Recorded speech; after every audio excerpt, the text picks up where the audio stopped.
E vamos para mais um Muqueca de Política. Hoje estamos aqui com o coordenador-geral de mídias sociais da Secretaria de Comunicação do Estado da Bahia, Daniel Ribeiro Dangas. Meu amigo, seja muito bem-vindo ao Muqueca. Bom demais, obrigado pelo convite. Vamos bater um papo aqui, vamos falar um pouquinho sobre essa comunicação na Bahia, sobre a revolução que você está fazendo, está em movimento ainda, essa revolução que você está fazendo nas redes sociais, nas mídias do governo do Estado, e falar um pouquinho sobre tendência também, porque você é professor, e você sabe o que está vindo por aí, a nova safra que está vindo por aí, o que é essa turma que você está ensinando, o que você está escutando aí, o que vem de novidade pra gente. Seja muito bem-vindo, meu amigo. Boa, Paulinho Maneira, boa, Paulinho. Obrigado pelo convite. A gente estava falando que eu participei de um podcast com você, sei lá, há 3 anos, né? Quando eu estava entrando no governo. Foi praticamente o laboratório disso que eu fazia com o Geraldo Honorato. Boa. Geraldo que está em Camaçari como secretário agora. Camaçari. Inclusive, eu convido ele sempre para cá, mas ele está correndo da gente. Mas um grande abraço para o Geraldo aí, fazendo um excelente trabalho lá com o prefeito Caetano. Me conte aqui, como é que você entrou nesse processo do marketing político, dessa comunicação? Como é que você entrou para a política? Rapaz, eu atuo na comunicação política desde antes da faculdade. Eu fiz publicidade, eu sou formado em comunicação social com habilitação em publicidade. Esse ano eu estou fazendo 25 anos de formado, assim, me formei no ano de 2000. E já antes da faculdade eu já atuava, digamos, numa militância, né? De campanha, aquela coisa ali da militância, e quando eu entrei na faculdade, logo estagiando, eu fui para um gabinete de um vereador, finado Batista Neves, né, que é meu tio, casado com a tia minha, me deu essa oportunidade no gabinete dele. Cara, foi muito importante nessa coisa da política para mim ali, do processo de entrar oficialmente, digamos assim, institucionalmente na política. E aí já na faculdade eu tinha essa coisa assim, eu achava que já era um caminho que eu ia seguir, né? E aí, naturalmente, eu fui buscando isso, né? Enquanto eu estava em agência, as oportunidades que eu fui tendo sempre estavam mais ou menos nessa linha, né? Esse período de pré-campanha, então você já estava ali se envolvendo. Aí, quando eu me formo e me estabeleço profissionalmente, aí eu fui sendo convidado, assim, naturalmente, eu fui participando de campanhas eleitorais e aí não saí mais, assim. Eu acho que foi basicamente o meu caminho principal na publicidade. Eu fiz outras coisas, atendi dentro de agência de propaganda, mercado imobiliário, mercado automobilístico também, venda de carro, né, concessionária de carro, que são os mercados que tem aqui em Salvador. Era muito imobiliário e muito carro, venda de automóvel. Mas, naturalmente, eu estava sempre com o pé nas campanhas eleitorais, né, sempre fazendo de 2 em 2 anos. E na entre-safra da campanha, sempre atendendo alguém, Você né? também tem aquela de quando acaba a eleição, você fala assim, nunca mais, essa é a última. Rapaz, eu não tenho não, velho. Eu não tenho não. Fico fico esperando a próxima. Eu faço isso. Quando acaba, eu não aguento mais. Não, é a última, não aguento mais. Eu fico esperando a próxima, já fico me coçando pra próxima. O que eu falo muito em campanha, que virou uma brincadeira interna de uma turma que eu ando, que é assim, tô com saudade de meus filhos, que é durante a campanha, quando a gente tá querendo fazer de tudo para ganhar, e o pessoal tá meio corpo mole, puxando o freio de mão, o candidato às vezes não tá fazendo tudo que a gente pede para fazer, né? Principalmente nessa coisa de redes, né? Vamos gravar um vídeo e tal. Eu falo, tô com saudade de meus filhos, veja aí se você quer ganhar a campanha, porque senão eu quero ir pra casa. Exatamente. Então, a saudade de meus filhos eu tenho. Pode ser maior do que a vontade de ficar aqui e terminar esse negócio. Veja se é pra ficar mesmo. Então, assim, a saudade de meus filhos eu tenho, mas a vontade de fazer campanha realmente o pessoal fala que é uma cachaça, né? Eu não gosto de dizer muito que é uma cachaça porque remete a um vício, mas sem dúvida é uma das coisas que eu faço assim que me dão mais satisfação do campo profissional. Eu tenho tido a sorte de estar sempre em campanhas de políticos que eu acredito, assim, de políticos de um campo mais progressista, de um campo que eu sou mais natural. Então, isso para mim é uma sorte, né? Porque como eu vivo disso, eu sou profissional disso, nem sempre a gente consegue escolher para onde a gente está profissionalmente. Nesse caso, nesse momento, eu tenho conseguido escolher e tem sido bom, porque eu tenho conseguido me dedicar também com o coração. Não só com o raciocínio, mas também com o coração. Foi até entrevistado aqui, que é Paulo Loyola, meu xará. Ele só trabalha com campanhas do campo progressista também e define isso muito bem, deixa isso muito bem. E eu acho assim, é uma opção. Mas o que também não te isenta de você ter que entender o outro lado e ter que estudar o outro lado. Porque você precisa, porque se é adversário, você precisa compreender como é que ele age, como é que ele pensa. E o público dele, né? E o público dele. A gente fala isso em campanha eleitoral, o público que te interessa é o público do meio, né? Exatamente. O público do lado de lá já tá lá. O público da gente já é da gente. Isso aí. Eu tenho que conquistar o público do meio. Indeciso. É esse que eu quero trazer pra cá. E esse indeciso, certamente, ele tá olhando pros 2 lados. Então, se você entende como é que tá o lado de lá, você consegue dialogar com ele em algumas frentes, né? É óbvio que você não vai poder dialogar em todas as frentes, se você é um candidato se você está trabalhando num campo progressista que não é armamentista, você não adianta falar com um público que é armamentista, né? Vai ser muito difícil você penetrar, você conquistar esse público. Mas você consegue falar de alguns assuntos aderentes ali.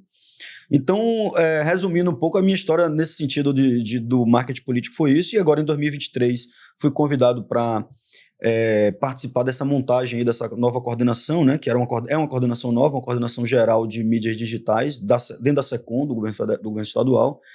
E aí eu entrei agora no governo do estado, onde eu nunca tinha estado. Então eu sempre tive em campanha, mas nunca tive já tive em gabinete de vereador e tal, prestando serviço também para a prefeitura, mas assim, nunca dentro da unidade mesmo da Secretaria de Comunicação. E tem sido uma experiência muito interessante, muito gratificante, assim, conhecendo muita gente. Você falou, até aproveitando, entrando nesse assunto, você falou assim, da revolução que eu estou fazendo. Na verdade, é uma galera que está fazendo, somos uma galera, assim, uma equipe boa que tem lá comigo na SECOM.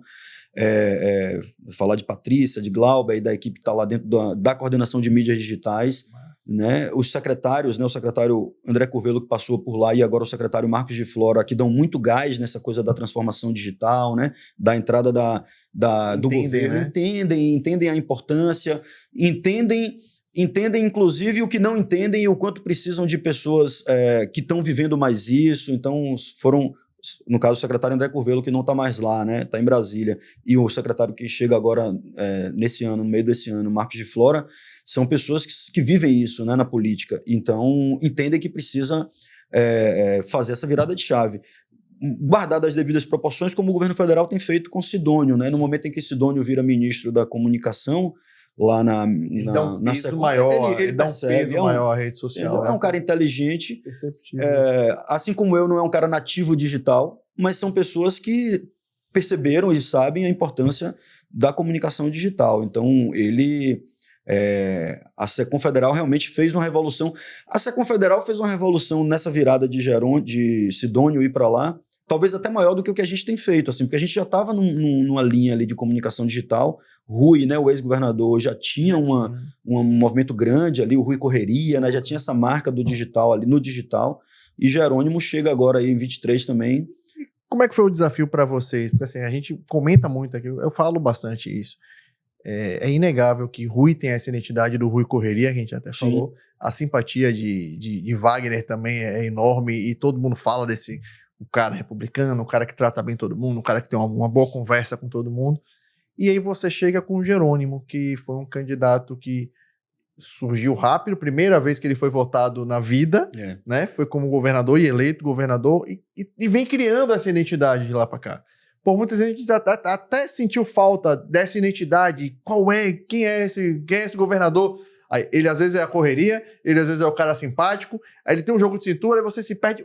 Como é que é para você criar essa identidade do governo com um governador que ainda está em movimento de formar essa identidade? Você consegue já enxergar que essa identidade está se cristalizando, está se condensando? Ele é este governador ou ainda não? E como é que é essa identidade? Qual é o perfil? Qual é a persona da página do governo do estado?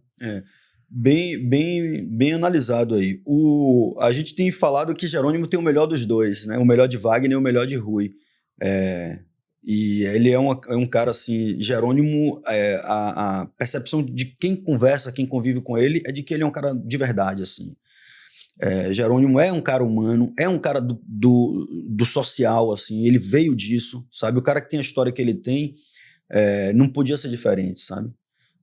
A Bahia já conhece a história dele, que veio de Aiquara, né? E vai para Cruz das Almas fazer faculdade, que é Cruz das Almas, Feira de Santana. Ele se radica em Feira de Santana como professor, né, da UFES, conterrâneo lá nosso, e o filho dele nasce lá, a base de Jerônimo em Feira de Santana, e aí é um cara do movimento social, vira secretário, né, secretário de 3 pastas, pelo menos, se eu não me engano. Certamente a última, que é da Secretaria de Educação, foi onde ele fez a maior revolução, que ele continua agora como governador, que é a revolução da educação, que é uma transformação, Paulinho. Assim, a gente estava falando antes aqui de começar, as pessoas podem estar em um campo, no outro na política, discordar de um, de outro, mas assim, não dá para negar a transformação que a educação pública estadual tem passado nos últimos anos. Assim, é inegável A Ainda coisa mais ainda mais quando a gente fala de uma geração de jovens que vem se criando hoje, que Exatamente. são desconectadas do mundo, do nosso dia a dia, da nossa rotina, do que é educação pra gente. Você tá uma turma totalmente desconectada. Como é que você traz essa pessoa pra sala de aula? Então, assim, esse trabalho que está sendo feito na educação, é inegável. O que eu tenho percebido é inacreditável. É inegável. E aí, assim, chegando na linha da... Quer dizer, então Wagner foi o cara que fez muito pelo social, tem esse apelo do conciliador, do grande político, né? E foi o grande líder do projeto. E fez esse movimento ali do social, né? Água para todos, luz para todos. Fez essa coisa da interiorização. Da segurança, né? Que ele fazia dentro do Pacto pela Vida, né? E aí fez também uma revolução. A gente fala de segurança pública hoje, mas o que era a segurança pública antes dos governos do PT começar, basta pesquisar, assim, era falta de gasolina nos carros, sabe? O policial não tinha bala, sabe? Era todo mundo com 38, então fez uma revolução para o equipamento, equipar mais, contratar mais, valorizar mais a questão dos planos de cargos e salários. Então, a segurança pública é um grande desafio no Brasil todo, não é um desafio só da Bahia, não é um desafio do governador, é uma questão social, é uma questão que tem a ver com a guerra de facções, com a questão do tráfico de drogas, uma questão muito maior do que a violência urbana do furto, sabe, do roubo ali.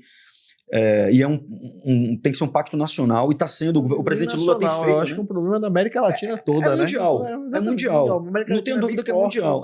Não tenho dúvida que é mundial. Agora, pensando onde a gente pode atuar, que estando no Brasil, assim, o próprio presidente Lula tem feito... Chega, né? E o próprio presidente Lula tem feito um movimento também disso, sabe? De trazer esse plano nacional de segurança pública, né?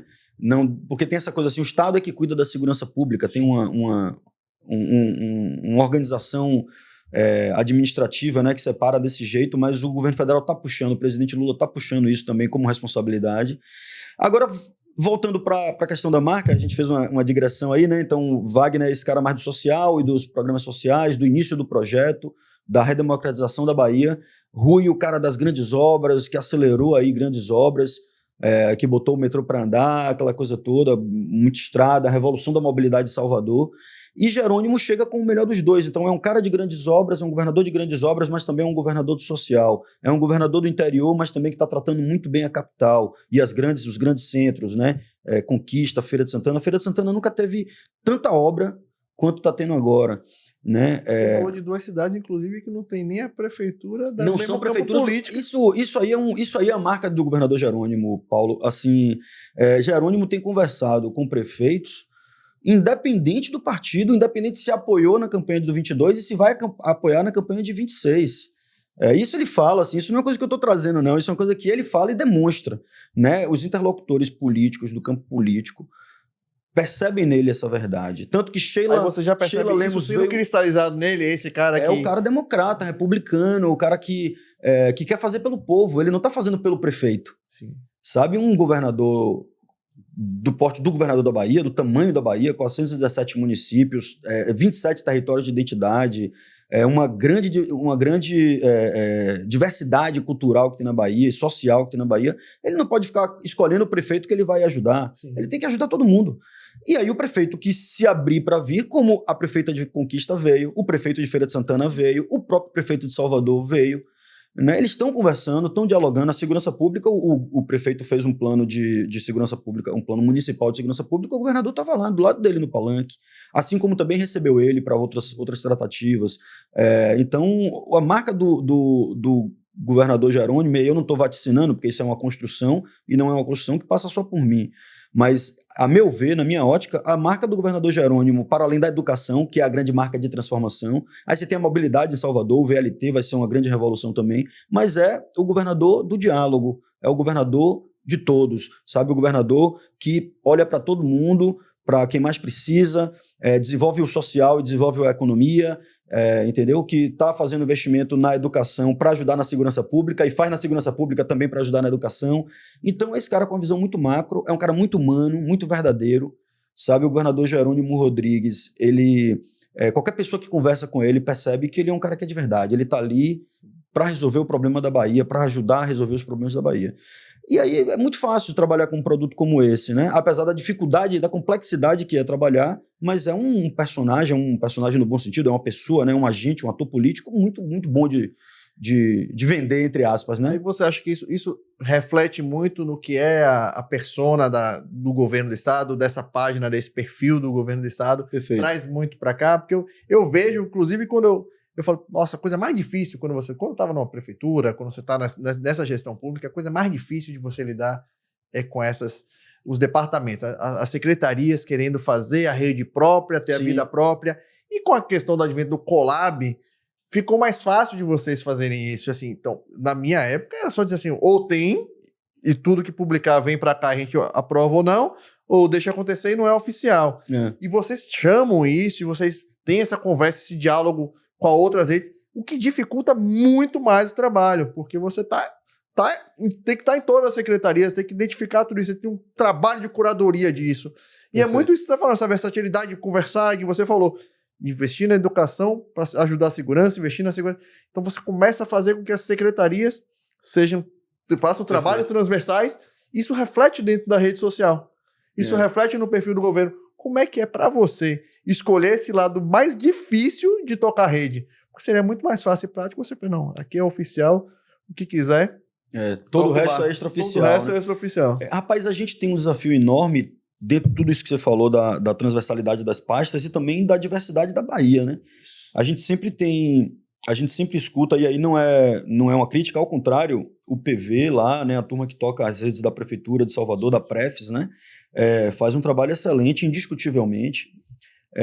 Mas as pessoas sempre comparam assim, a persona, né, a persona da Prefis, a gente fazer uma persona do governo da Bahia é diferente, porque a persona do cidadão de Salvador é diferente do cidadão baiano. Exatamente, então por mais que dentro de Salvador tenha subúrbio, orla, Vitória ali, centro de Salvador, você tem Alphaville, você tem algumas diferenças, mas é todo mundo em tese soteropolitano, né, o sotaque é muito parecido, as questões são muito parecidas, né, a praia está em todo lugar, né.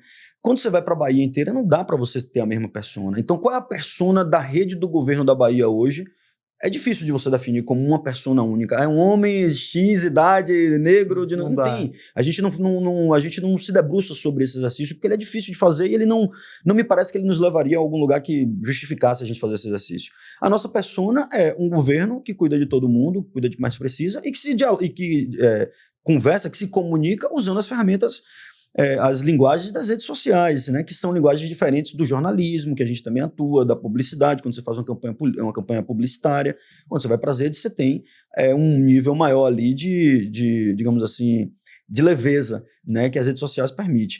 Então, para além dessa transversalidade das pastas, que é realmente um grande desafio, e a gente conta com os nossos colegas das Ascons, que atendem as secretarias, que são, a gente estava falando de Tônia, né, a Polícia Civil, e aí não vou ficar enumerando aqui, senão vou fazer injustiça, mas tem excelentes colegas nas Ascons aí de todas as pastas e órgãos, que são pessoas que estão sempre com a gente nesse movimento, né? Então, a gente faz um diálogo diário, né? Assíncrono, o tempo todo, não chega a fazer reunião de pauta, sabe? O tempo todo tem pauta aí, qual é a pauta? Agora eu estava falando com você sobre a do feminicídio, né? O combate ao feminicídio, a violência contra a mulher. É uma pauta altamente transversal, né? Então, a gente está fazendo diálogo com Secretaria das Mulheres, Secretaria de Segurança Pública, Secretaria de Educação, né? A TVE, o IRDEB, através lá do Flávio, o diretor-geral, a gente tem feito um diálogo também, agora vai estar o Baianão, né, o futebol. Então, tem uma série de pastas que atuam para combater a violência contra a mulher. Então, esse é o diálogo que a gente faz.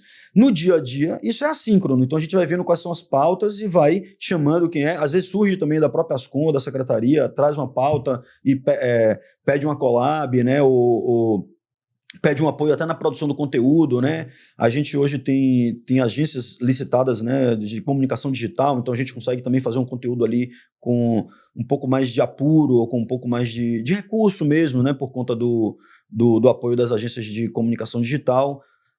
Então, é um trabalho ali, o clichê, né? É um trabalho de formiguinha, mas é um trabalho também que é uma colônia grande de formigas trabalhando.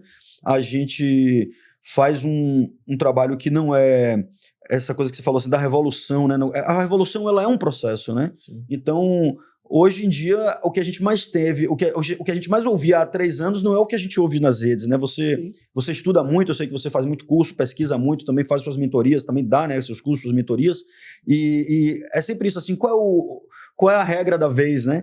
Não tem, você tem que... Vai tendo, né? E muda o que era... colocou um exemplo, pessoal. Tanto o governo do estado quanto a prefeitura são redes premiadas e redes elogiadas. e criticadas também, porque Sim, tem claro. gente que não gosta do perfil e critica. Mas são dois perfis totalmente diferentes. É. Fazem a comunicação totalmente diferenciada. Mas Exato. vocês dois são referência, vocês têm essa referência, mas o que funciona melhor, o que comunica melhor, a sua Os forma de problemas fazer. do município são diferentes do Bem problema do diferente. Estado, Sim, entendeu? E por falar em problema, a rede social do governo do Estado vira muito ouvidoria também? Chega muita demanda por lá, chega muita crítica por lá? Como é que funciona Chega isso bastante, hoje? a gente tem falado muito sobre isso. A gente tem a Ouvidoria Geral do Estado, né, a OGE, que é a ouvidora geral é a professora Arane Santana, né, que foi secretária de Cultura, e é dentro da SECOM, né, a ouvidoria é um órgão dentro da Secretaria de Comunicação, mas é um órgão à parte, Sim, né, isso. tem a autonomia dele. E é um desafio, porque no final das contas tem a ouvidoria do celular, do site, mas o WhatsApp, o Instagram realmente é hoje É onde a porta o de saque entrada. 2.0. Então as pessoas entram lá. A gente tem feito muito um processo de transformação digital dos sistemas também, das tecnologias utilizadas, né? É uma coisa que eu tenho trabalhado muito, tenho atuado muito, inclusive em parceria com a SAEB, com a Prodeb, Secretaria de Administração, que tem uma coordenação de transformação digital, a CTD, e tem um trabalho assim muito grande na transformação digital. Então, o processo do ba.gov.br, né, que é o site, o portal de serviços do governo da Bahia, que é serviços de comunicação, então tem muita entrada de informação pelo ba.gov, e o Instagram. Então, as pessoas, qualquer coisa que você posta, as pessoas estão lá pedindo coisa, reclamando. Você que asfaltou uma estrada aqui, Eu quero a minha aqui só tem buraco. Chega a minha, Então, assim, isso é o dia a dia. A gente tem uma equipe de interação, a gente tem uma equipe de pronta resposta. Legal. A gente não fica... eu risco dizer que não fica 24 horas sem resposta, até bem menos, mas Você assim... tem uma estrutura própria somente para fazer essa relação. Dentro da nossa estrutura de comunicação digital, dentro da nossa coordenação de mídias digitais, a gente tem uma equipe que não é uma equipe grande, Sim. mas é uma equipe que está ali voltada para as respostas, né, para esse processo de interação que a gente chama. Então, tanto respondendo, quanto também, assim, digamos assim, respondendo críticas, mas também respondendo elogios, fazendo essa parte de interação ali do... nível de curiosidade, como é que funciona a estrutura que vocês têm hoje no governo? De comunicação digital. Isso, digital. Dentro da SECOM, a gente tem essa coordenação geral de mídias digitais. Eu estou hoje como coordenador geral. A gente tem duas coordenações executivas dentro da coordenação geral, que uma é voltada para multiplataformas, a parte do ba.gov, sites, essa parte de transformação digital mesmo, e uma outra coordenação que é voltada para redes, para a gestão de redes. E aí a gestão de Instagram, Facebook, todas as redes. Facebook, Instagram, o Twitter, né, o X, o TikTok, que está crescendo muito, o Kawaii, né? A gente tem uma ação também no canal de WhatsApp, né, aquela ferramenta do canal de WhatsApp, que é uma ferramenta relativamente nova. E dentro dessa estrutura de redes tem uma equipe um pouco menor ali, mas que atua nessa parte de pronta resposta. E aí muitas vezes chega uma resposta que a gente não tem ainda. Então essa equipe apura, vai buscar na secretaria, vai buscar na ouvidoria e tal. Pode virar um post, inclusive, pode virar um conteúdo, post, né? Exatamente. Muitas vezes vira um conteúdo, muitas vezes você consegue reverter ali um debate que estava indo para um caminho não tão bom, você consegue dar uma informação mais positiva, ou esclarecer a informação, porque muitas vezes nas redes a gente... que atua com redes, e você tem um trabalho grande com isso também, você sabe, muitas vezes a coisa viraliza ou cresce pela desinformação.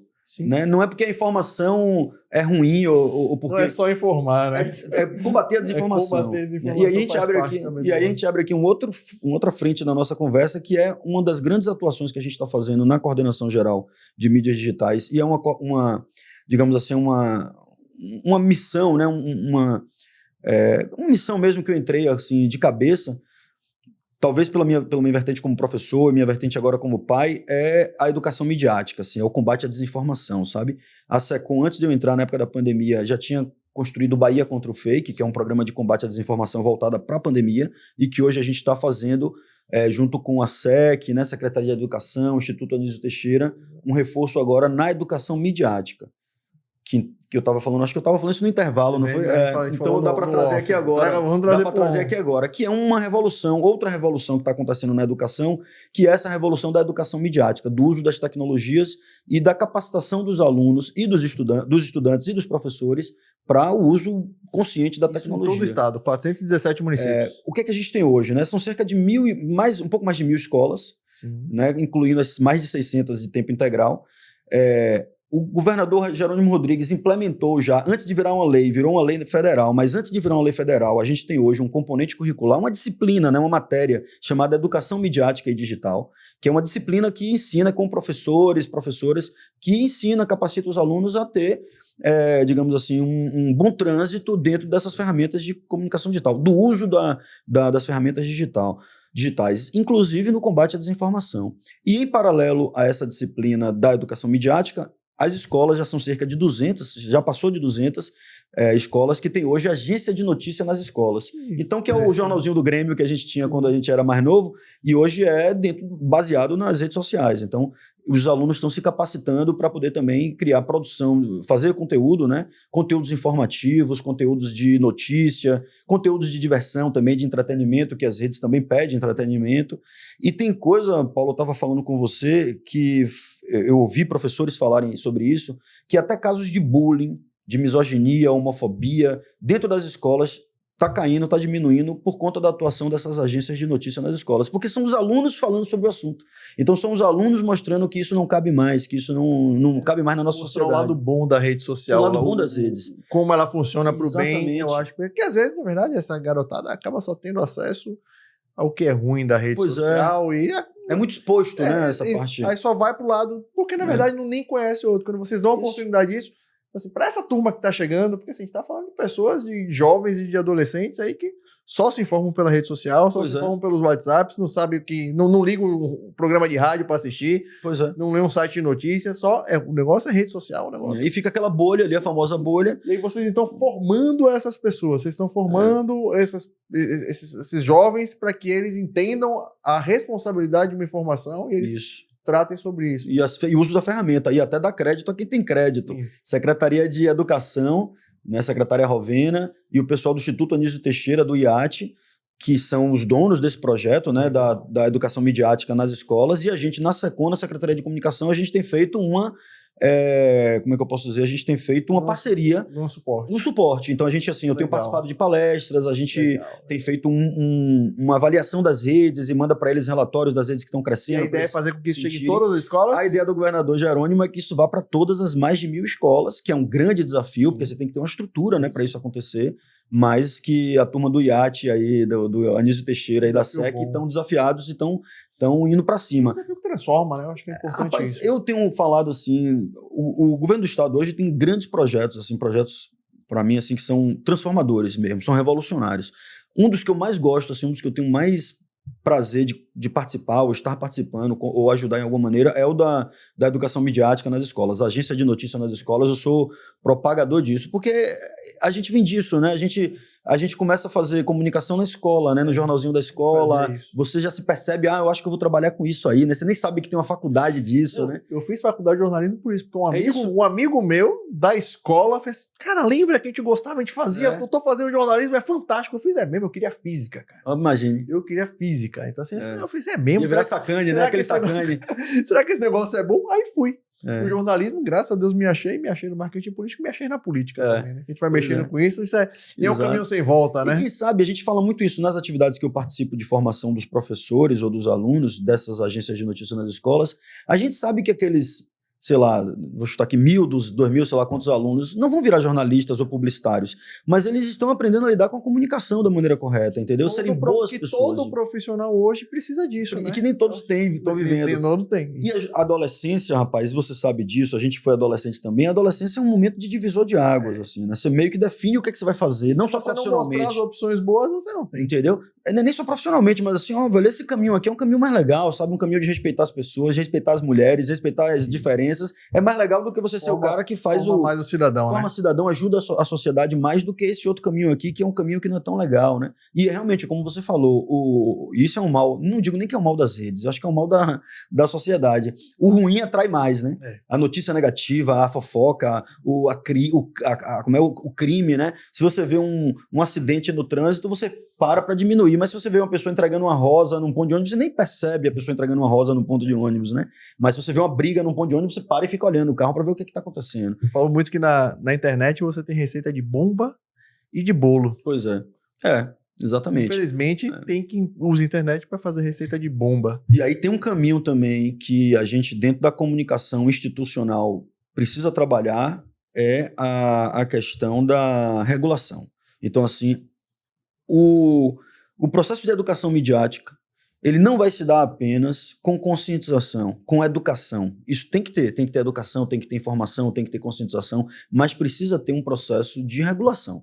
Sabe, a gente vai abrir mais aqui um pouco o debate para IA, para a questão do uso da IA. Isso. Não tem como você imaginar que se uma mulher fizer uma postagem sobre câncer de mama, né, sobre o Outubro Rosa, né, Outubro Rosa, e mostrar o seio dela, o mamilo dela, o Instagram bloqueia na mesma hora aquela postagem. Como é que o Instagram não consegue bloquear uma imagem feita por IA? Que tem metadados, que tem uma tecnologia toda ali que o próprio algoritmo consegue identificar. Então, tem que ter uma regulação para que quando a postagem for feita com IA, tenha um carimbo grandão feita com IA. Isso não tem que estar a critério do usuário, isso tem que estar a critério da plataforma. Inclusive, a regulamentação de campanha política, ela exige que você identifique. Essa publicação, você tem inteligência artificial. Hoje, as pessoas vendem o processo de inteligência artificial como se fosse normal. Eu digo muito com quem passa aqui para te bater o papo, eu digo muito assim, que para mim a próxima eleição, no ano que vem, a gente vai estar elegendo os candidatos que são de verdade. Porque a inteligência artificial faz qualquer um agora. Vai virar paisagem. É fácil, se o cara, mesmo que ele não esteja usando a inteligência artificial, que ele seja aquele cara performático, ele não vai pra canto nenhum. Vira paisagem, rapaz. Vai fazer falta você ter esse cara é de verdade. Esse cara e na hora que você estiver na rua apertando a mão das pessoas, Exato. Você tem que ser de verdade. Exato. Eu lido com tecnologia desde muito novo, assim, desde criança. Eu tive a oportunidade de ter computador em casa. Tinha um colega meu que os irmãos já tinham, e aí você fica enchendo o saco da mãe ali. Meus pais conseguiram comprar um computadorzinho em casa que nem tinha Windows, né? Era PC XT, tela verde. Isso, aquela aí ficava no Basic fazendo programação e tal. No fósforo branco, com a linhazinha VGA, você ficou VGA, tela branca. Era lindo. E aí depois eu fui para a linha da comunicação, já não tanto na tecnologia, já como uma pessoa de criação, de redação publicitária e tal. E hoje eu estou mais, já há 5, 6 anos, mais dentro desse processo da comunicação digital, né? Eu não tenho receio, e não é nem um receio pessoal, eu não acho que a tecnologia é um problema, sabe? Ao contrário, eu acho que a tecnologia traz soluções para a gente. Se você imaginar toda a evolução tecnológica não só na comunicação, na saúde, no transporte, toda a revolução tecnológica que a gente vive, ninguém quer voltar atrás. Né? Eu costumo dizer, então largue a esferográfica e vai escrever na bico de pena, sabe? Então, então no agro lá, seja no agro grande ou na agricultura familiar, então não use trator não, bote todo mundo, não faz, você tem que usar. Hoje já tem o drone na zona rural, tem drone. Né? Você tem drone ajudando Em 2011, quando eu estive em Luiz Eduardo Magalhães, o próprio trator já passava por GPS. O cara só ficava lá sentado. Então, o problema não é a tecnologia, isso é óbvio, uma obviedade que eu tô falando aqui, tô só compilando uma obviedade. O problema não é a tecnologia, o problema é o uso que você faz da tecnologia. Então, se você quiser... E eu não posso comparar com uma arma, porque uma arma é feita realmente para atirar. Né? Porque as pessoas falam assim, mas uma arma... É aquela velha história do Santos Dumont, né? Que ele inventou o avião, mas ele se matou porque o avião carregava a bomba. Né? O avião foi feito para transportar, acabaram transportando bomba. Aí o cara criou uma coisa para poder ajudar, mas infelizmente é o mal do ser humano. Né? Isso, é o ser humano. E transforma para... De que forma eu vou usar isso negativamente? Então, assim, o que a gente tem que fazer é um casadinho com a evolução tecnológica, e aí tem que ser regulamentação, não tem jeito, tem que ser... A gente tem carro hoje, tem trânsito, e o trânsito é regulamentado. Sim.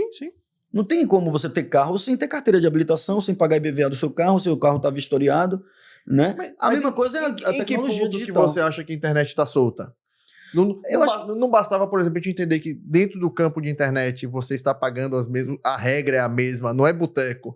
Até no boteco, se você infringir a lei, você vai preso. Boteco. O dono do boteco, se for um boteco que não deixa você ficar sem camisa, ele diz, meu irmão, meu boteco tem camisa. Então, entendeu? Você não acha que é só fazer valer regra? Só fazer valer a lei? Tem regras que ainda não estão, digamos assim, no papel, não. Tem muita regra que ainda está solta, fica a serviço. Tem aquela conversa assim, mas a plataforma de mídias sociais, de redes sociais, ela não é um lugar público, né? É uma empresa privada, né? É uma empresa privada que está a serviço de uma sociedade. Então, ela tem que estar regulamentada por uma sociedade. Um shopping center é um lugar privado, mas ele tem regras. Eles seguem regras públicas, né? Então, eu penso que ainda tem um debate de legislação que precisa ser feito e que não pode ser confundido com um debate de censura. Sim. É uma falácia, é um risco que a gente corre trazer para o debate da regulamentação da mídia, da regulação da mídia, eu prefiro até falar da regulamentação das mídias digitais, o mesmo debate de censura, de liberdade de expressão, não é a mesma coisa. Né? O que a gente está falando é de cometer crime, você não pode cometer falar crime. O que você quiser, desde que você vai ser punido, responsável pelo que você fala. Então não pode ter anonimato. As plataformas não podem evitar liberar uma informação que a justiça está segurando ou está demandando. Tem uma coisa muito básica que eu estava falando sobre o mamilo, a foto do mamilo, né, de uma mulher e um vídeo de IA. O vídeo de IA, a plataforma tem que dizer isso. Não dá para dizer, porque está na regra realmente eleitoral, né? Pensando no campo eleitoral, o eleitoral ele tem muito avanço nesse sentido, a justiça eleitoral. Então, você fez com IA, você tem que botar, feito com IA. Mas vem cá, e se o cara não quiser botar? Aí eu vou precisar, o outro lado, fazer uma denúncia no TRE, gera um problema jurídico, um atraso no processo jurídico, que já é um negócio muito atolado durante a campanha eleitoral. Se a plataforma poderia identificar que aquilo ali foi feito com IA. Porque não tem outro caminho. A gente faz hoje com as crianças, os adolescentes e com os idosos de dizer, olha, isso aqui é IA, cuidado, não dá para acreditar em tudo. Tudo passa pela educação, né? Engraçado. Tudo que a gente falou aqui é educação. É educação, mas ao mesmo tempo, tem que ter a regulamentação. E é uma regulamentação muito clara, assim, eu não tenho nenhum problema, eu sou um cara de liberdade de expressão, eu adoro a liberdade de expressão, mas ao mesmo tempo acho que tem que ser, como você falou, tem que ser responsabilizado. Fazendo a mesma analogia do carro. Como você vira a vida, você pode tira a habilitação, você pode dirigir, desde que você seja responsável pelos seus atos. Se responsabilize, entendeu? Se você beber e for parado no blitz, você vai tomar multa de R$3.000. Existe a lei que você não pode. Como algum tempo atrás você podia beber e dirigir, como não tinha tempo cinto, atrás você não usava tinha cinto de segurança. Você tinha um limite de álcool que você podia beber. Então, assim, hoje não, hoje você bebeu. E tem que ser, eu não tenho muito esse medo, eu não tenho nem o medo da tecnologia em si, nem o medo do debate da tecnologia, o debate sobre IA, tenho feito muito esse debate, seja no meio acadêmico ou no meio, ou na mesa de bar, esse debate sobre a IA, assim, gente, a gente já usa IA há mais de 30 anos.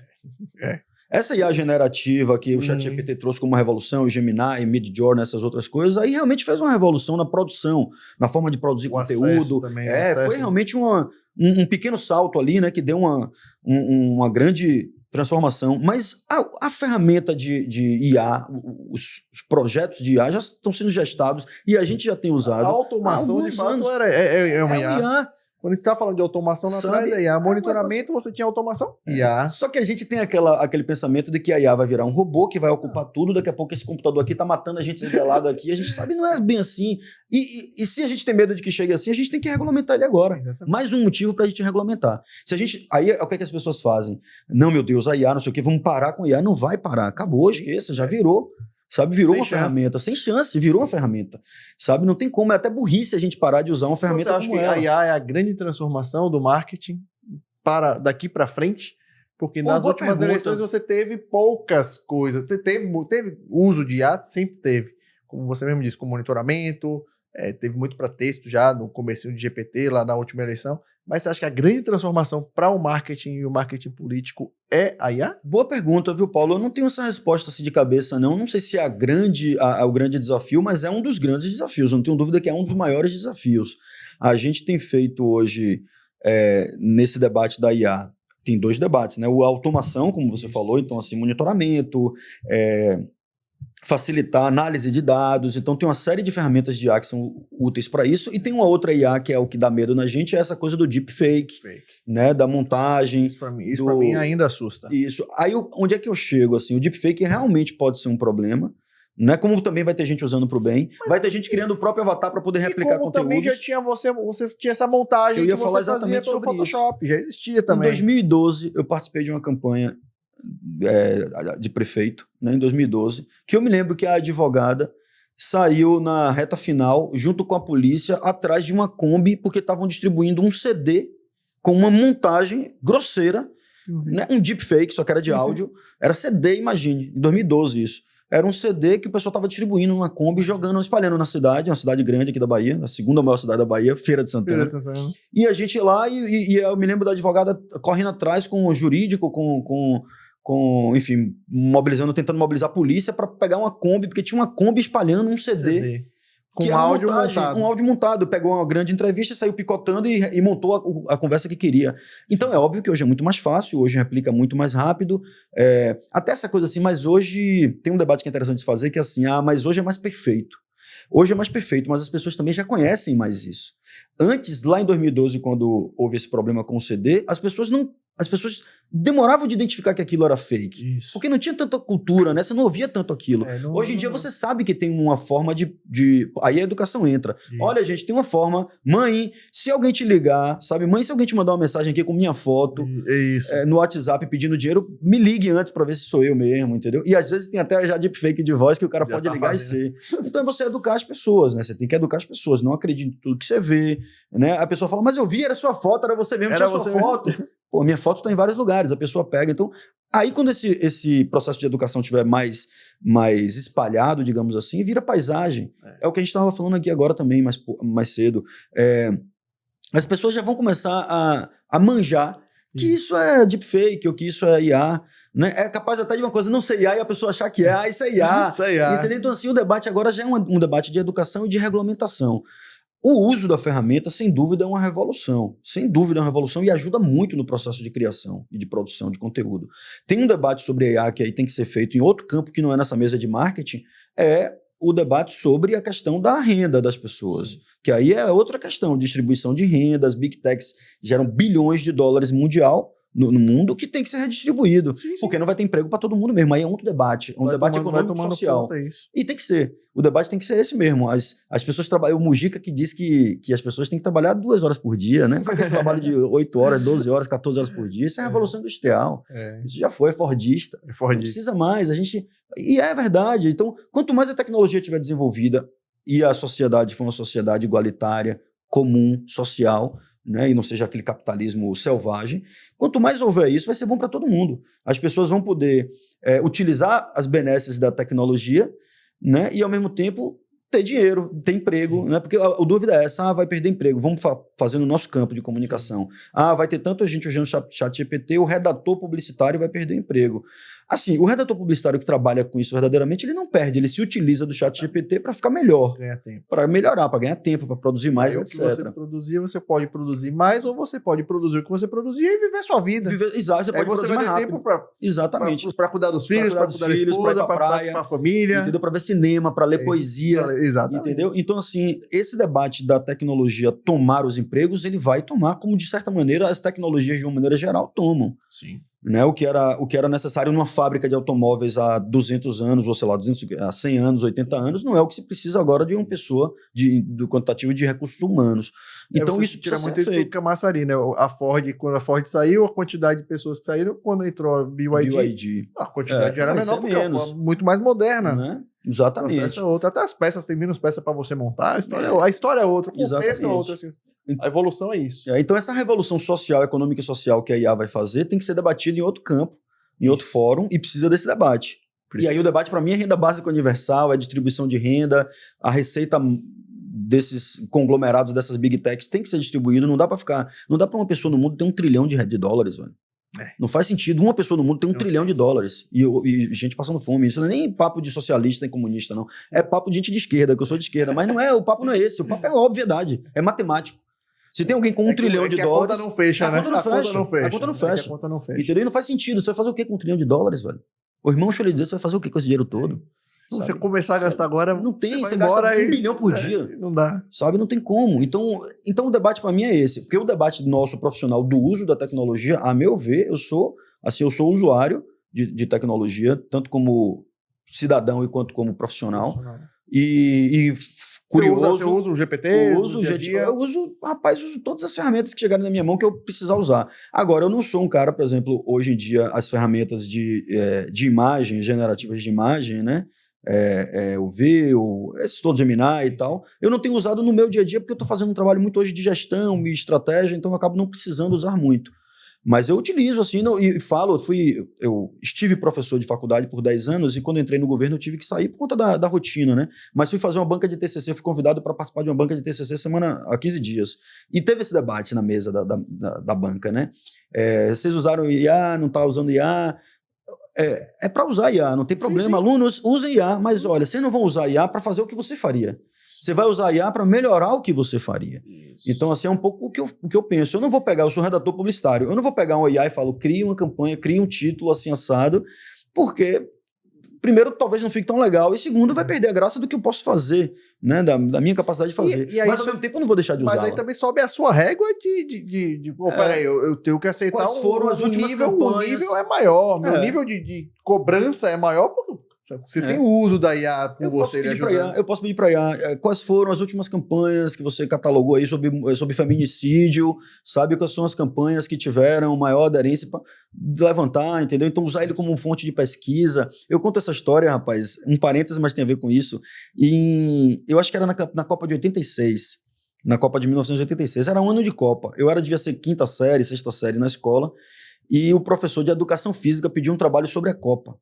Aí eu fiz com um colega, era em dupla. Eu fiz com um colega, esse colega que eu falei que os irmãos já tinham computador, a gente fez no computador o trabalho, mas a gente pesquisou na Delta, na enciclopédia Barça e na enciclopédia Delta. Pesquisamos na mão, digitamos no computador. As bandeirinhas, a impressora era aquela impressora matricial, que não era colorida, as bandeirinhas a gente fez de caneta, de hidrocor, e pintou as bandeirinhas dos países. Então, assim, foi uma máquina de datilografar, basicamente isso, o trabalho. O resto foi todo pesquisado. E entregamos para o professor. Aí o professor deu 6. Aí a gente, o professor foi perguntar para ele, não, mas assim, no computador até minha avó faz. Isso na década de 80. Ou seja, na visão daquele professor da década de 80, ele já estava na época do ChatGPT, ele estava ali, era um visionário, na verdade, né, esse professor. Você falando porque no final das contas a gente usou como máquina de datilografar. Eu me lembrei de um trabalho na faculdade que eu fiz, o professor pediu para fazer uma entrevista com alguma personalidade e eu fiz a minha toda via e-mail. Eu entrei em contato com o artista e foi toda por e-mail. Eu falava, não sei o que, ele fez, sim, mas em que horas você fez? Eu fiz, não, eu entrei em contato com ele por e-mail, dei o questionário de pergunta, ele respondeu, não, eu falei pra você sentar do lado do cara, botar um gravador e anotar tudo. Eu falei, não, eu fiz a entrevista. Aí foi eu tive que, de fato, fazer uma outra entrevista. Sim. Uma outra aí era o exercício que ele estava propondo. Mas naquela época lá atrás, isso já assustou. Tô falando de... Hoje é a coisa mais normal. Né? Hoje é a coisa mais normal. Se você fizer uma entrevista pelo WhatsApp, tranquilo. Pois é. Não tem muita Paulinho, diferença. Essa coisa do jornalismo televisivo que está usando as entrevistas por Zoom, né? Por videochamada. Que a gente usa aqui também, a gente faz entrevista assim. E foi um benefício digamos assim, uma virada após pandemia, né? Que as pessoas não tinham como ficar entrevistando o tempo todo e que depois da pandemia as pessoas continuam utilizando. Quando a gente que é do audiovisual, eu venho do audiovisual, e você falava assim, não, vamos entrevistar, vou botar uma entrevista por computador. Não, porque tem que entrevistar a pessoa, tem que filmar ali com aquele fundinho desfocado de cinema. Sabe, tem isso e tem essa outra coisa. Sim. Seu professor ali, ele passou um exercício que talvez ele quisesse que você desenvolvesse isso que você desenvolveu, de entrevistar a pessoa no bate-papo. Não esperava que eu fosse. Você pegou o recado. Mas eu também tive a dificuldade de você entrar em contato por e-mail. Você fez uma outra tarefa. Fiz uma outra tarefa. Você desenvolveu uma outra tarefa, né? Que é importante também. Mas é isso, então assim, fechando esse parênteses do professor de educação física e do seu professor de jornalismo, a tecnologia, ela já existia há algum tempo e o benefício dela não é substituir o que a gente faz, é ajudar a gente a fazer o que a gente faz melhor, mais rápido, né, ter mais tempo de ler poesia, de escrever poesia, né? Então não tenho medo da tecnologia, não fico numa de, você escreveu no ChatGPT, então não é isso, assim, sabe? Eu não entro muito nessa. Agora, do ponto de vista para aluno, assim, eu desenvolvo que ele tem a capacidade de fazer isso. Como é que você enxerga, um ponto para o aluno, como é que você enxerga essa nova geração que está chegando, essa turma nova que chega para fazer marketing, para cuidar não só do processo político, essa turma que chega para fazer marketing, que não vai viver o que a gente viveu lá atrás. Eu sou da época que eu mandava release via fax. Sim. Se você falar para a turma como é que funciona um aparelho de fax, você tinha que ligar, pedir um sinal e mandar um papelzinho, e o papel sai de lá, a outra pessoa tem que digitar de novo o que você já digitou aqui. Então, assim, era coisa de maluco. Se você explicar para essa turma de hoje... Manda foto em alta, velho. Como é que você mandava foto em alta, velho? Tinha que ter um DVD. Revelar uma fotografia. Revelar a fotografia. O pessoal sabe que imprimiu a foto, mas revelar uma fotografia o pessoal não tem nem noção. Como é que você vê essa turma nova que chega, essa galera que tá chegando aí para tomar conta desse mercado? Porque a gente vai virando referência, né? Eu acho que o tempo vai passando e só vai virando referência. O que a gente tem de diferente dessa turma é a experiência que a gente viveu. O conhecimento a gente vai adquirindo e é normal e é o tempo, né? E vai mudando, você vai mudando. Todo, não para de adquirir conhecimento. Exato. Né? Rapaz, é impressionante isso que você está falando, porque eu tive uma vivência enquanto estudante de publicidade e depois como professor de publicidade, de comunicação, né? Porque como professor, eu fui professor também de disciplinas de jornalismo, de cinema, né? Disciplinas de escrita criativa, que pegava as 3 turmas, os 3 cursos.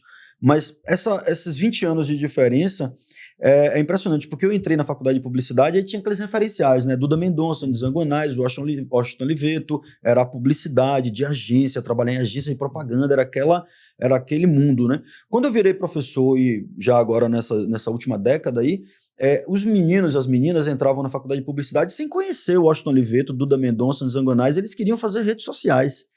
Eles queriam trabalhar com mídias digitais. Entrava assim, qual é o seu interesse e tal? Não, trabalhar com redes, quero trabalhar com redes. Então, assim, é uma realidade, né? Hoje eu até tenho reencontrado ex-alunos e alunas que estão em agência de propaganda, que estão atendendo o governo, que estão atendendo clientes do mercado. Mas, em geral, o foco é rede social, né? Mídias digitais, TikTok, né? Os novos formatos, o formato vertical, né? Os debates são esses. Então, eu acho que já é uma geração, as novidades, né, que você me perguntou, é uma geração que já entra com essa mentalidade do digital, né? Já tem essa visão para o digital, e a profissão que ela quer desenvolver também já é essa. Ele não está pensando muito em ser publicitário de agência, sabe? Ele está pensando em cuidar de redes. Né? Então esse é um grande desafio, e o desafio específico da IA nessa produção de conhecimento, aí esse talvez seja o maior desafio. Professores, colegas meus que são acadêmicos, que estão fazendo doutorado ou que já fizeram doutorado, vivenciam isso, inclusive enquanto alunos, né, de doutorado. Eu tive uma conversa recente com um professor, um colega que está doutorando agora, e ele falou sobre isso, e que, assim, de maneira geral, a orientação é o uso da ferramenta. Sabe, você não vai, como eu falei, você não vai ficar escrevendo na bico de pena porque você tem raiva da esferográfica, sabe? Ou ficar mandando fax porque você não gosta do e-mail, sabe? Você vai usar a ferramenta. Agora, tem questões, sabe? Você tem questões. Você não vai pegar para o ChatGPT, escreva agora um artigo assim assado e vai imaginar que aquele artigo do ChatGPT vai ser o seu artigo como um futuro professor universitário. Perde muito, como você falou, que assim, e até me assustou, essa turma chegando e não tem a referência de um Duda Mendonça, de um Rapaz, não tem. Você acha que não tem uma perda muito grande disso, não? Porque assim, a gente acaba correndo o risco de cometer erros que já foram cometidos lá atrás, que essas pessoas podem nos passar como fazer. Bom Você ponto. acha que a gente perde muito com isso? Eu acho que aí os mais velhos têm essa função também de apresentar, gente, isso aqui já foi feito. Por exemplo, tem uma coisa que é um debate que eu faço muito em faculdade, na academia, e eu sou professor, uma das disciplinas principais que eu pego é redação publicitária. E o pessoal hoje chama de copy. Tem que fazer a copy. Copyright. E tudo certo. Eu não tenho um ranço de inglês nessa coisa, não. Eu acho que a gente usa palavras em inglês que existem em português. Exato. Né? E que daria para você traduzir facilmente. Mas tudo você bem. Usar quando não existe na tradução literária. O próprio marketing, né? O marketing é difícil de você falar o que é se não é usar essa expressão. Mas tem expressões que você considera budget, né? O que budget. Pô, qual é a verba da campanha? Qual é o orçamento da campanha? Então, assim, a coisa do copywriting e da copy é algo que a gente, quando era estudante, redator publicitário e tal, quer dizer, quando eu era estudante de publicidade e me especializei nessa linha da redação publicitária, a tradução para redator publicitário é copywriter, né? Então isso já era. Aí o pessoal, agora a grande profissão é o copywriter, isso já era, redator publicitário, ou redator, enfim, redatora. Então, assim, as novidades, elas são gatilho, né? Essa coisa dos 3 segundos, né? Você tem que falar em 3 segundos. Já era assim.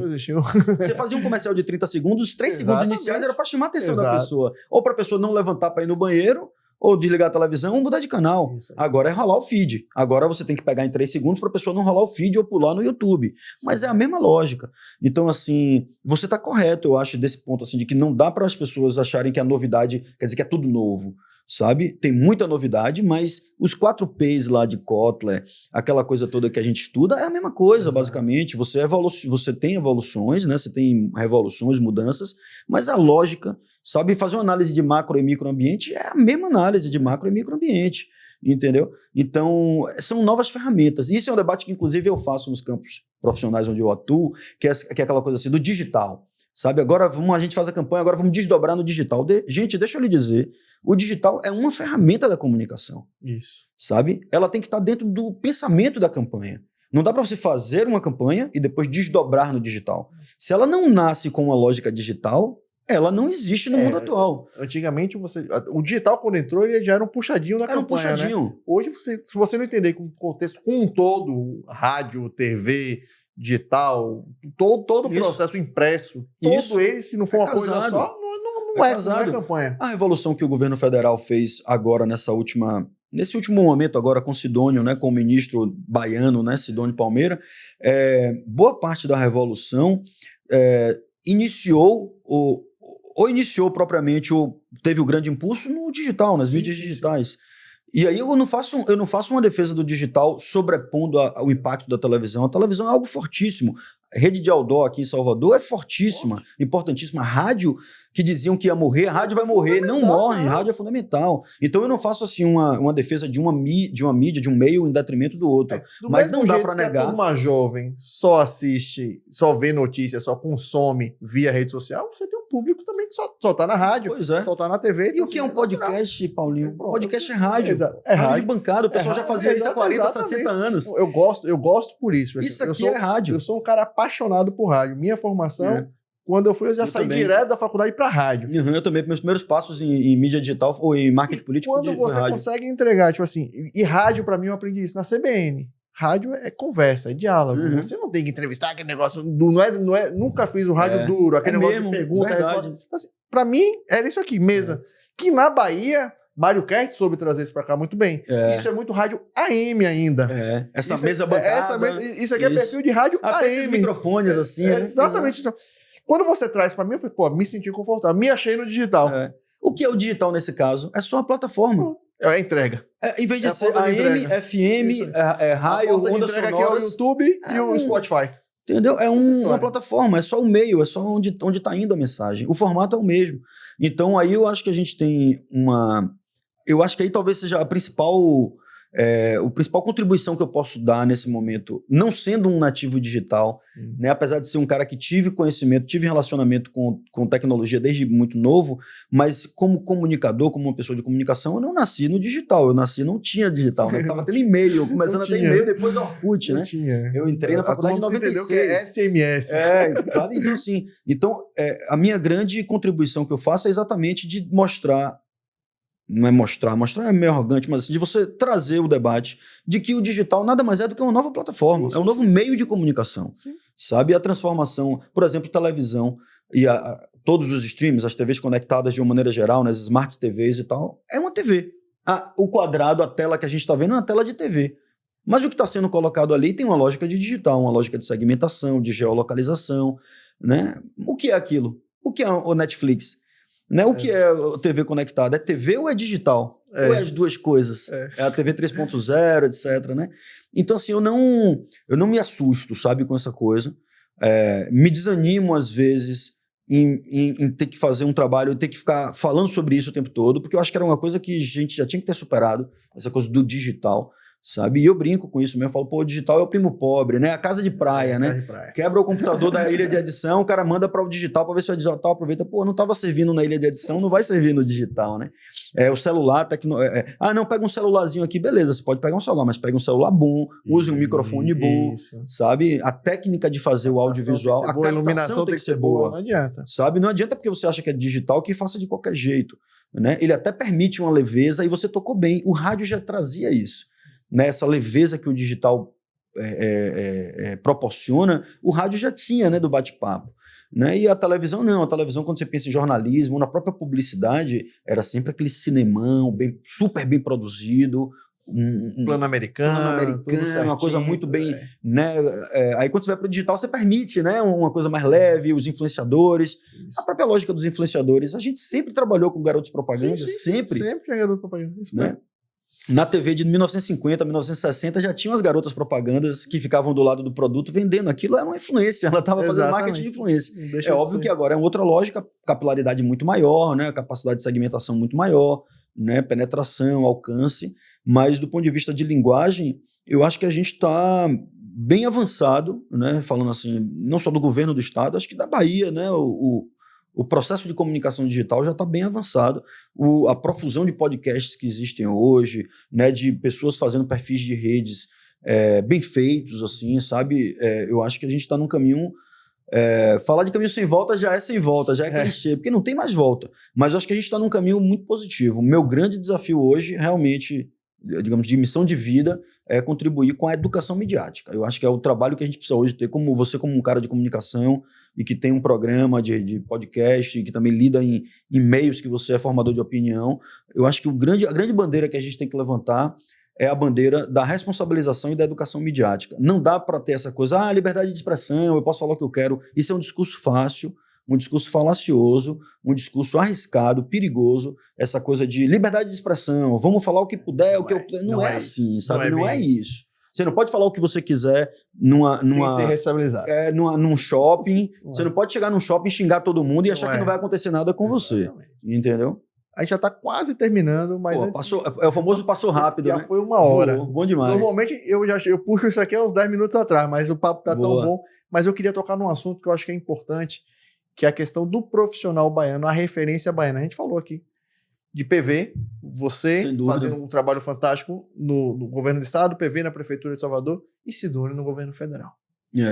Tem 3 baianos retados aí que estão fazendo trabalho referência. Você me comparou muito aí. Não, mas eu tô lhe falando... Sidônio é o ministro, mas Sidônio tem uma equipe também de digital muito boa. Todos eles. Sem dúvida. Assim como o PV também tem uma equipe sem dúvida, o PV trabalha com uma turma boa também. Minha turma na Secom tem uma referência muito grande. A gente, quando sai da Bahia, tem muito mais valor.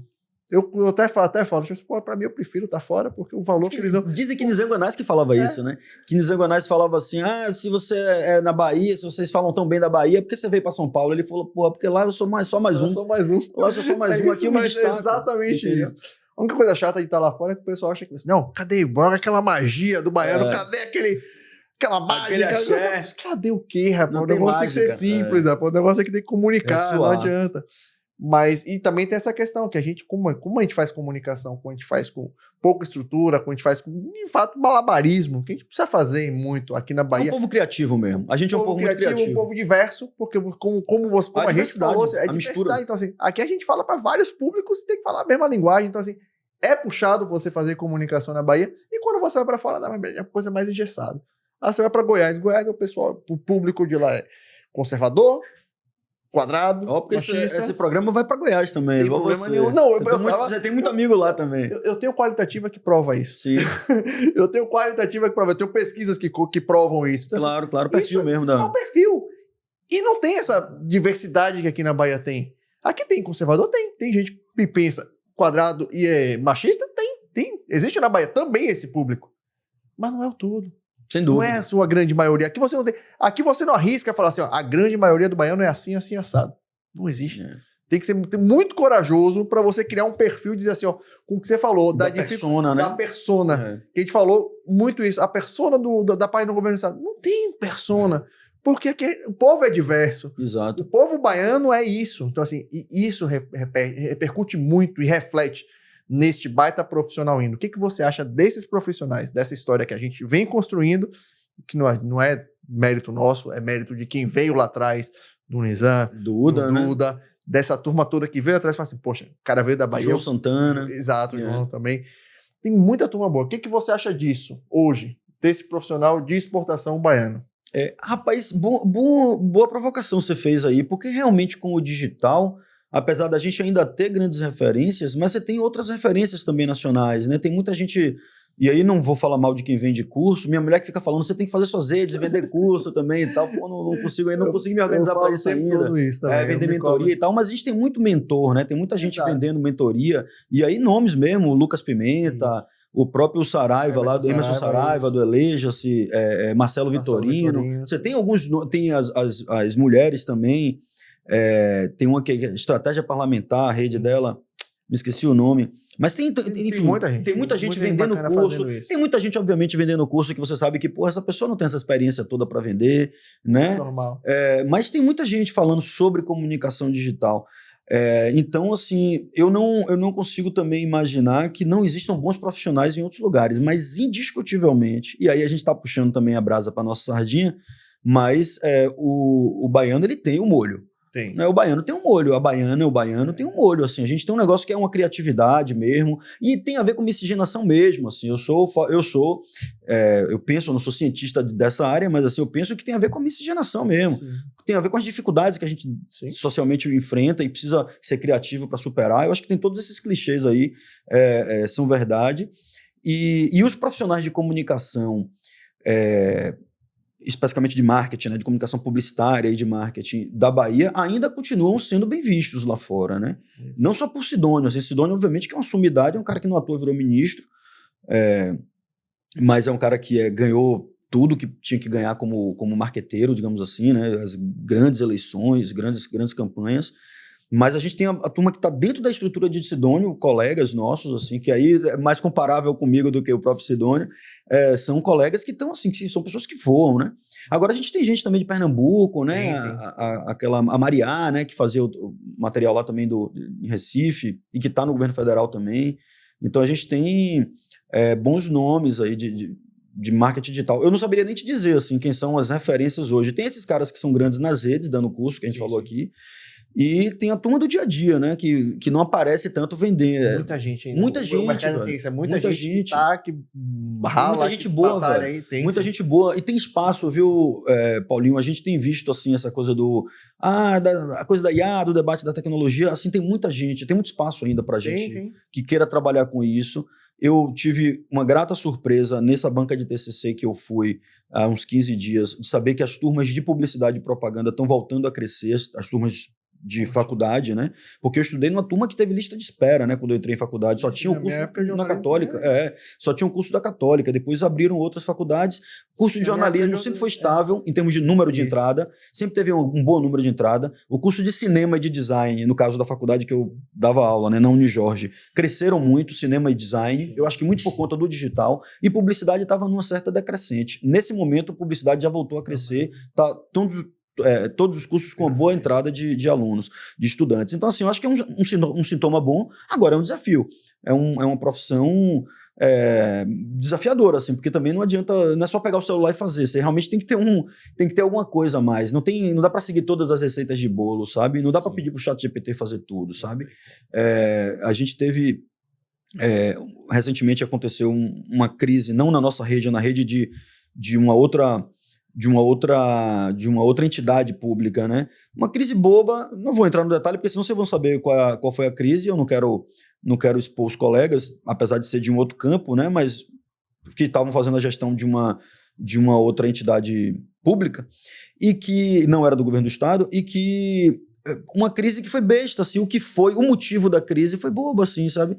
É aquela coisa assim, poxa, aí bota no colo do estagiário, sabe? Não, se tivesse alguém só um pouquinho mais velho olhando, gente, isso aqui vai dar problema, sabe? Teve uma vez que a rede do Botafogo, do time de futebol, fez uma besteira e o pessoal caiu matando.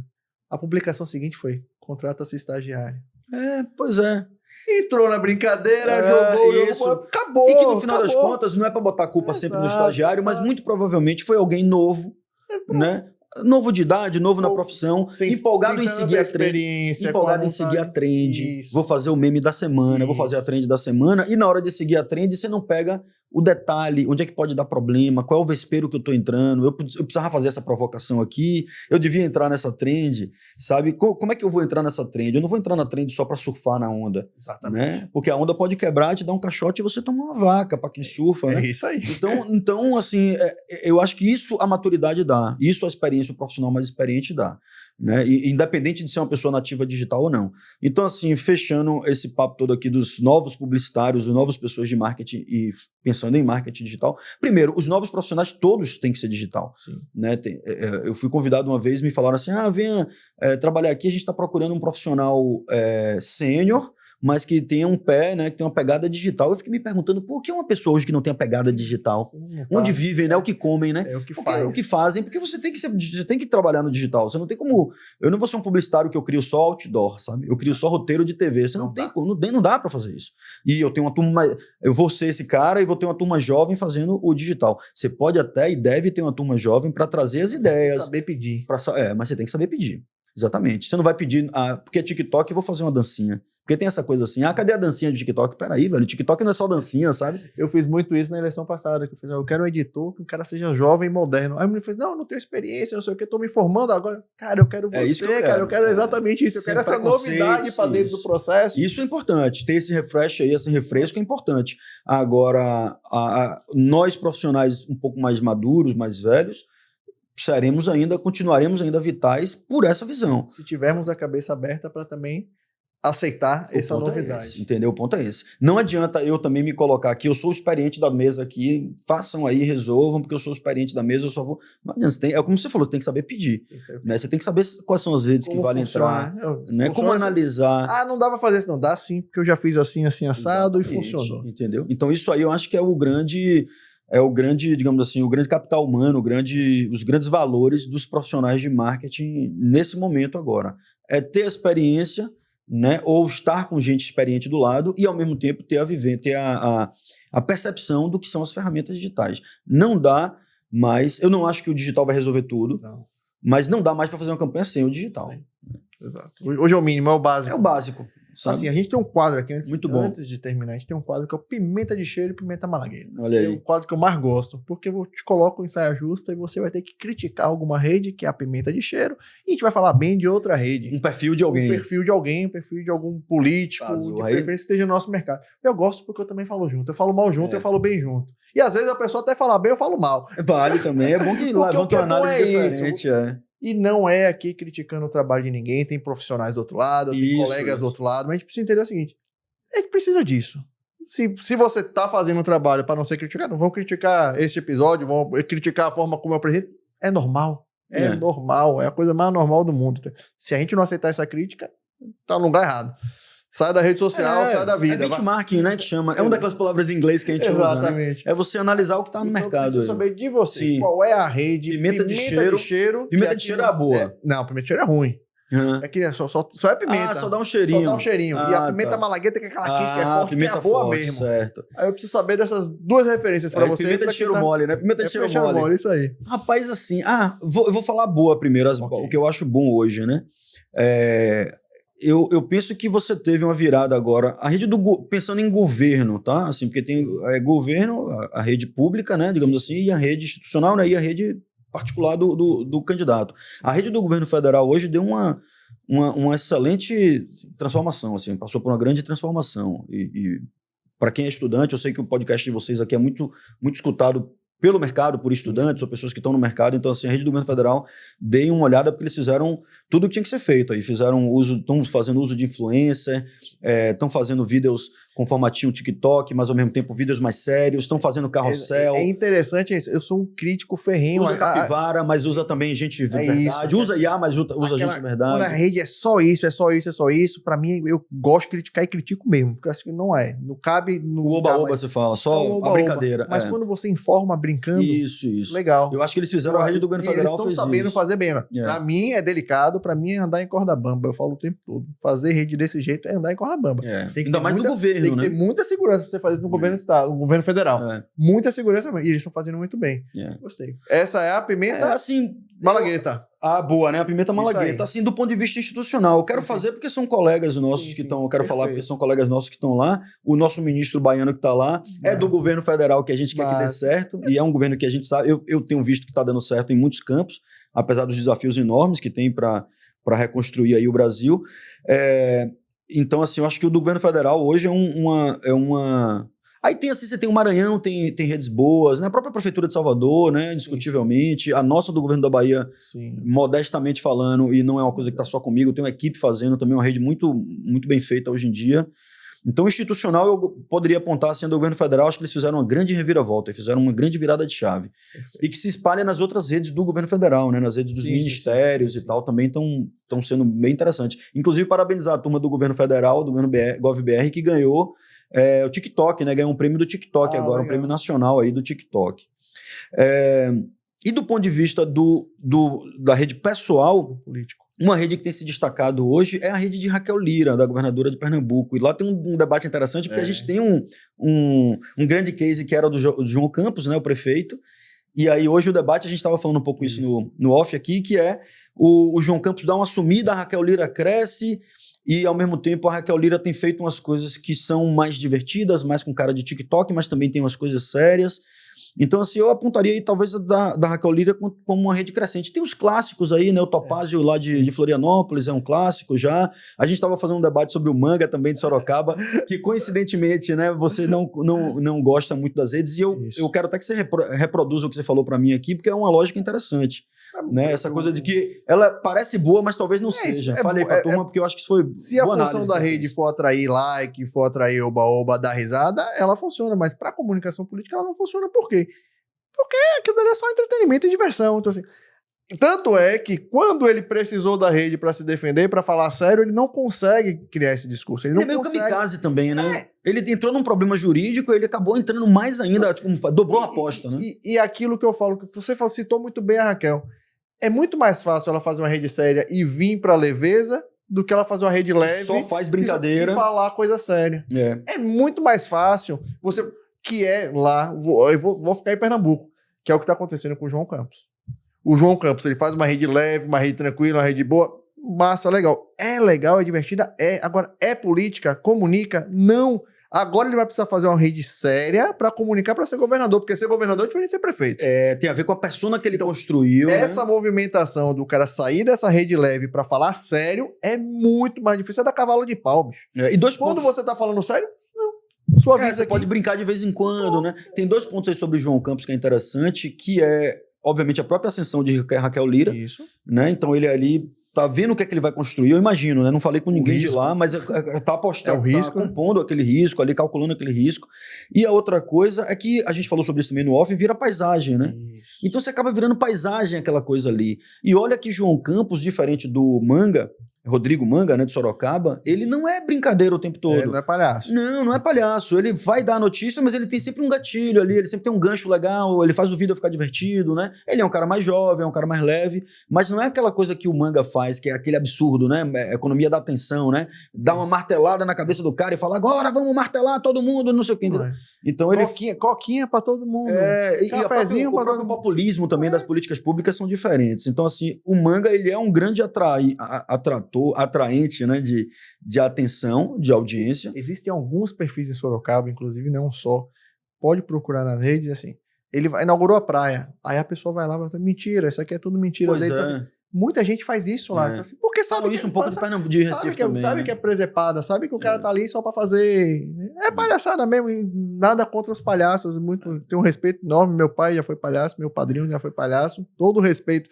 Mas esse tipo de palhaçada não funciona, cara. E o institucional, ele tem realmente uma responsabilidade grande, assim. A gente tem esse desafio, né, de você entreter, né, usar o entretenimento para chamar a atenção no digital, mas ao mesmo tempo você é um gestor público. Exato. Você está lidando com problemas muito sérios. E assim, comparando, obviamente que os problemas de um prefeito são enormes, mas assim, os problemas de um governador são ainda maiores, mais complexos, né? Questão de segurança pública, as questões dos grandes hospitais, os grandes problemas de saúde caem muito mais no governador. O presidente também tem outros debates, o debate da macroeconomia, tem outros debates que são muito sérios, assim. Mas eu acho que dá para fazer um equilíbrio, viu, Paulinho? Assim, eu tenho falado com algumas pessoas, ou que estão com mandato, ou que estão buscando mandato, eu quero brincar mais, eu quero brincar menos. Primeiro você tem que definir quem é a sua persona, você quer ser conhecido como. Né? Você quer ser conhecido como? Você é o bobo da corte, a persona do bobo da corte, tá valendo. Vamos lá, tem muita gente que se elege assim, mas é isso que você é, as pessoas te reconhecem assim, isso é o que você tem é o que você tem de melhor para entregar na sua rede, isso é um ponto. E o outro ponto é, as pessoas vão votar em você para gerir ou a cidade, ou o estado, ou contribuir com a gestão da vida delas. Uma coisa ele é o João Campos prefeito, outra coisa ele é governador. Para governador. Então, onde é que você quer estar, onde é que você quer chegar com sua rede? Então, eu acho que não é para fazer brincadeira nenhuma, tipo assim, eu não acho que não deve fazer brincadeira nenhuma, mas também eu acho que não deve fazer rede o tempo todo brincando. A gente tem casos aí de campo de direita e de esquerda, a gente estava enumerando também, o próprio Nicolas Ferreira, que é uma pessoa que se destaca muito nas redes sociais, não fica o tempo todo de brincadeirinha. Exatamente. Os grandes conteúdos de Nicolas Ferreira que viralizaram, ele sentado com camisa preta, fundo preto, falando crítica. Não obstante investimento de mídia, né, sem ignorar que a plataforma pode ter empurrado mais porque era um discurso de direita, eu não vou nem entrar nesse mérito, mas pensando... Ele também faz o monitoramento do que a plateia dele está falando e ele fala para a plateia. E tem uma questão de algoritmo também. Sempre tem aquele delay. Aconteceu e ele fala.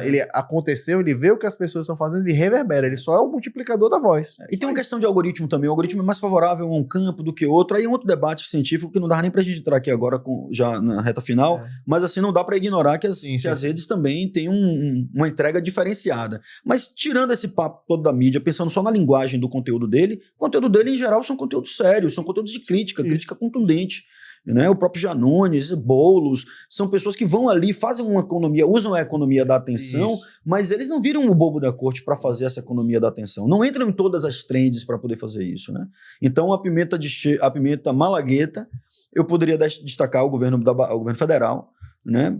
Como rede institucional, e a de Raquel, né? A de Raquel Lira, eu acho que está dando uma crescente, fazendo esses dois passos aí da institucionalidade, da seriedade, mas ao mesmo tempo também fazendo uma gracinha. Teve um que ela estava correndo, né? Sim. Que ela pegou correndo assim para poder mostrar as viaturas. É legal, acho que tem um campo ali para poder. Ela é jovem, ela precisa também. Ela pode fazer. Dá para fazer isso. O Topázio mostrou que dá para fazer também com 70 anos. É o tiozão do TikTok. Então, acho que dá para fazer também. O Topázio, eu acho que é um case. Eu acho que, inclusive, é um case mais interessante do que o de Sorocaba, do que Manga. É a meu ver, né? Não vou entrar no debate, mas assim, a meu ver, eu acho que o Topázio acerta mais do que Manga. Isso. E são os dois do campo da direita, para não achar que eu estou privilegiando os campos da esquerda, né?